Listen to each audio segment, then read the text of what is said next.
Le petit matin Sud Radio, 5h-7h, Benjamin Glaise. 6h40 Sud Radio, la vie en vrai, le célèbre quotidien américain. Oui, le New York Times a dévoilé son classement des destinations incontournables pour l'année 2025. Et Cocorico, à la 7e place, on trouve une ville française, Aix-en-Provence. Bonjour Frédéric Paul. Bonjour Benjamin. Et bienvenue sur Sud Radio. Vous êtes guide conférencier à Aix-en-Provence, créateur du concept Le Visible est Invisible, qui propose des visites guidées. Tout d'abord, comment vous avez réagi en apprenant qu'Aix-en-Provence figurait dans ce classement du New York Times ? Eh bien, je me suis dit que pour une fois, les Américains avaient raison. Voilà. C'est une façon de voir les choses, effectivement. Ça a été une surprise ou pas ? C'est une fierté plus qu'une surprise, puisque nous avons beaucoup de touristes à Aix-en-Provence. Nous avons une ville de 150 000 habitants et 1 500 000 touristes par an environ.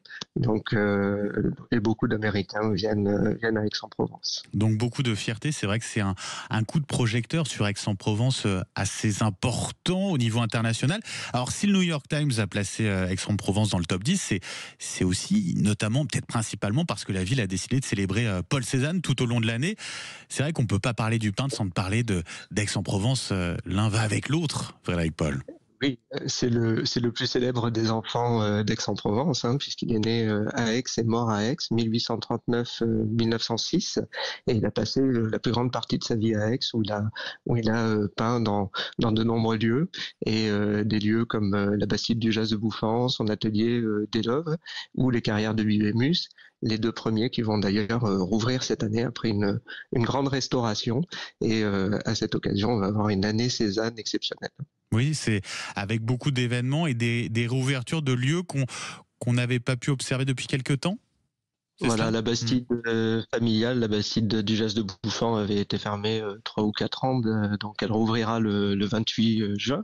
L'atelier de Cézanne a fermé, lui, en avril l'année dernière, il rouvrira à la même date aussi. Donc ce sont deux lieux qui vont être restaurés. Et puis on aura une très belle exposition de tableaux au musée de la ville, le musée Granet, avec plus de 120 toiles qui vont être exposées pendant quelques mois de juillet à octobre. Donc ça va être une année exceptionnelle puisque certaines de ces toiles n'ont jamais été exposées à Aix-en-Provence dans la ville de Cézanne. Oui, une année exceptionnelle célébrée donc par le New York Times. Vous-même, en tant que guide, Frédéric Paul, vous avez prévu de participer pleinement aussi à la fête et à cette célébration de Paul Cézanne ? Bien sûr, j'ai déjà commencé puisque dans mon podcast Les gens d'Aix, j'ai interviewé Paul Cézanne. Qu'est-ce que c'est que ça ? Qu'est-ce que c'est que ça ? Racontez-nous. J'ai un podcast dans lequel j'interviewe les Aixois, qu'ils soient vivants ou morts, et donc parmi mes invités, Paul Cézanne a été l'un de mes invités et a répondu à mes questions. Voilà. Et avec puis, l'intelligence artificielle, comment ça marche ? Non, il n'y a pas d'intelligence artificielle, juste de l'intelligence tout court. Et ensuite, je vais participer en proposant du mois de mai jusqu'au mois d'octobre, pendant la durée de l'exposition, une visite éphémère où justement je vais incarner Paul Cézanne et la visite s'appellera Suivez Cézanne et non pas Suivez le guide. Suivez Cézanne. Vous le connaissez bien, de toute façon, ce peintre. Oui, on vit dans sa ville, on vit dans ses pas, donc forcément on comprend de mieux en mieux le peintre au fur et à mesure qu'on l'étudie. On connaît bien ses toiles, on connaît peut-être un peu moins l'homme. Qu'est-ce que pouvez-vous nous dire, justement, nous apprendre à propos de ce peintre Paul Cézanne ?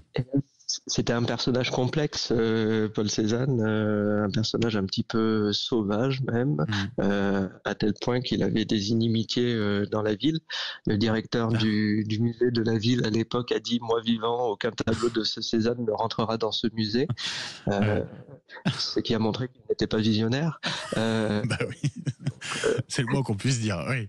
Et du coup, Cézanne, c'était un ours qui n'était pas forcément aimé de son temps, et il a fallu de longues années avant qu'il reprenne grâce dans sa ville, et aujourd'hui c'est devenu un personnage central de notre ville, ce qui n'a pas toujours été le cas. Et qui fait parler non seulement en France, mais aussi donc depuis l'étranger. Et le New York Times, donc, qui a décidé de placer Aix-en-Provence dans le top 10 des destinations incontournables de l'année, à la 7e place.